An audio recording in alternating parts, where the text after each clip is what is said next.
من الحاجات اللي هتفيدك جدًا في التصوير وهي موبايلك. طبعًا موبايلات دلوقتي اتطوّرت جامد وتقدر تصوّر حاجات رهيبة جدًا يعني، زي ما شُفنا طبعًا في الiPhone 16 متصوّر بيه الكليب بتاع The Weeknd. The Weeknd ده ممكن أصلًا يستخدم معدات ب2.000.000 جنيه وفي الآخر تقول لي لأ أنا مش هابدأ غير لمّا أجيب كاميرا وأجيب مايك وأجيب معدات.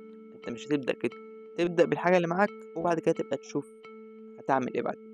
والله ممكن تكمّل بالحاجة اللي معاك عادي، وفي مشاهير كتير جدًا دلوقتي بيصوّروا بالموبايل لحد دلوقتي وأظن هيصوّروا بالموبايل طول حياتهم. بس ما تروحش بقى تقارن الكاميرا بالموبايل، الكاميرا يعني حاجة عظيمة جدًا، يعني سنسور عملاق وممكن تركب لها عدسات، وممكن تجيب لها عدسة فتحة العدسة بتاعتها كبيرة تدّيك العزل اللي في الخلفية ده. حتى ده مش العزل الكامل اللي أنا باستخدمه ده، أنا مش باستخدم العزل بتاع العدسة كلّه، باستخدم فتحة العدسة مصغّرة شوية. فالكاميرات برضه فرق كبير، وأنا جايب الكاميرا دي عشان إيه، شوية حاجات كده باصوّر بيها ليكم وباشتغل بيها وكده. وطبعًا أنا بدأت بالموبايل، لو شُفتوا الفيديوهات اللي قبل كده أظن المفروض تدخلوا دلوقتي على الحساب تتفرّجوا على الفيديوهات اللي قبل كده عشان هنشوف بقى الفرق بين التطوّر إزاي حصل.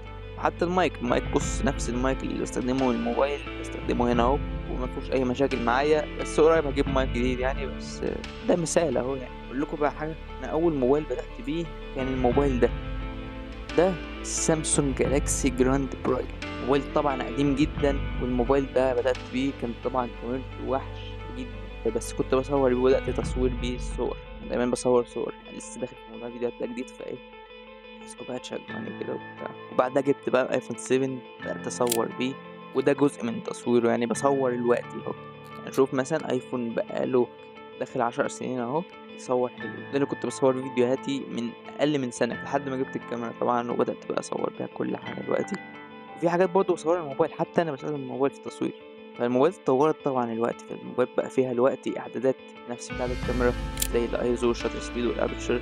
بقى في موبايلات تركب لها عدسات، دي موجودة برضه. في موبايلات دلوقتي بتصوّر log، موبايل زي الأيفون 16 الموبايل ده بيصوّر دلوقتي log، والأيفون 15 كمان بيصوّر log، بس طبعًا لازم تركب له هارد عشان يصوّر log ده بيجيب لك الصورة كأنها أبيض وأسود، صورة بُص تفهمش منها أي حاجة، بس الصورة بيكون فيها معلومات كتير جدًا عشان لمّا تيجي تلوّنها تلاقي ألوان خرافية.